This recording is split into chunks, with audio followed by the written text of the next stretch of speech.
En el Evangelio de este domingo escucharemos la narración de la pasión y muerte de Jesucristo nuestro Señor.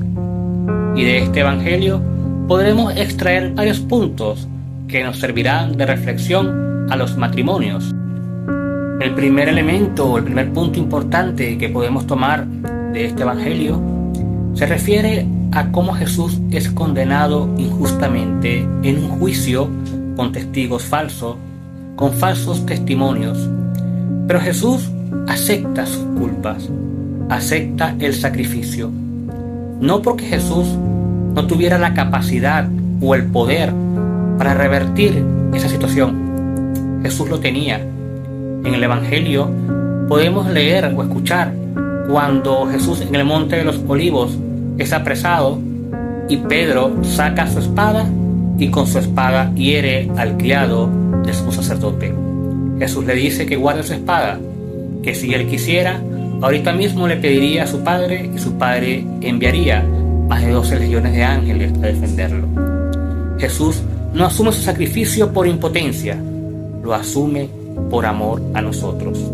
Jesús podía con su poder revertir aquel momento, pero Jesús, su amor por nosotros, pudo más y por eso asumió ser sacrificado por la libertad, por la salvación de todos nosotros. En el matrimonio, los padres asumimos el compromiso del sacrificio.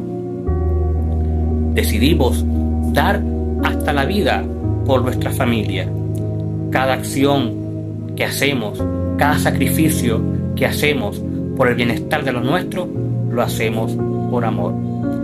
No necesitamos que nadie nos obligue, nadie nos obliga a darnos a nuestra familia. Cada vez que un padre y que una madre se sacrifica por el bienestar de sus hijos, cada vez que un esposo se sacrifica por el bienestar de su esposa o viceversa, ese sacrificio que hacemos por nuestra familia nos asemeja a Cristo, porque asumimos un sacrificio por amor, no por obligación, no porque no podamos hacer otra cosa, lo hacemos por amor. En eso los esposos asumimos un rol. En la familia tenemos roles y esos roles conllevan un sacrificio. El sacrificio que hacemos nosotros por nuestra familia, por nuestros hijos, siempre será un ejemplo también para ellos. Nuestros hijos verán el sacrificio que nosotros hacemos, verán la responsabilidad con que asumimos nuestros roles, y ese ejemplo servirá también para que nuestros hijos asuman también sus roles con responsabilidad y amor cuando les corresponda. Otro punto importante que nos ayudará en el Evangelio de la Pasión del Señor para reflexionar es cumplir la voluntad del Padre. Jesús nos enseñó con su ejemplo a siempre cumplir la voluntad de su Padre, de nuestro Padre. En algunas ocasiones, quizás a Jesús le costó, como en el caso del Monte de los Olivos. Dice el Evangelio que Jesús rezaba y le pedía: Padre, si es posible, aparta de mí este cáliz, pero no se haga mi voluntad, sino la tuya. Y esa es la clave: hacer la voluntad del Padre siempre, hacer la voluntad de Dios siempre. Muchas veces nos costará, será difícil, como en el caso de Jesús, de asumir la responsabilidad de ser nuestro Salvador, de asumir la voluntad del Padre para ser crucificado. Pero a eso estamos llamados. ¿Y qué espera?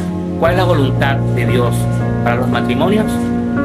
Pues primero, que permanezcan unidos, que siempre estén juntos, que lo que Dios ha unido no lo separe el hombre y que solo la muerte los separe. La fidelidad en el matrimonio, ser fieles en la alegría, en las tristezas, en las abundancias y en la pobreza, en la salud y en la enfermedad.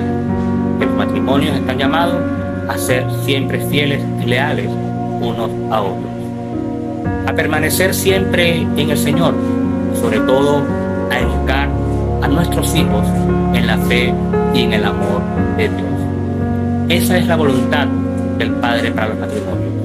¿Es difícil? Claro que es difícil. Habrá momentos complicados, Por supuesto que lo habrán, como el momento que pasó Jesús en el Calvario, camino a ser crucificado. Pero sepamos y entendamos que no estamos solos en este camino. El cumplir la voluntad que Dios quiere para nosotros, en ese camino tenemos el Espíritu Santo que nos guía, tenemos los sacramentos que nos fortalecen, pero estamos llamados, como Jesús, a hacer y cumplir siempre la voluntad del Padre dentro del matrimonio. Otro punto importante dentro del Evangelio de la Pasión se refiere a cuando Pilato le pregunta a Jesús si él es rey, y Jesús le responde: tú lo has dicho. Quizás muchos no podían entender el reinado del que Jesús hablaba cuando Jesús dijo estas palabras. ¿A qué reinado se refería? Para entonces muchas personas no entendían. Para algunos fue motivo de burla, para otros simplemente palabrería. Hoy el mundo entero contempla con beneplácito el reinado al que Jesús se refería.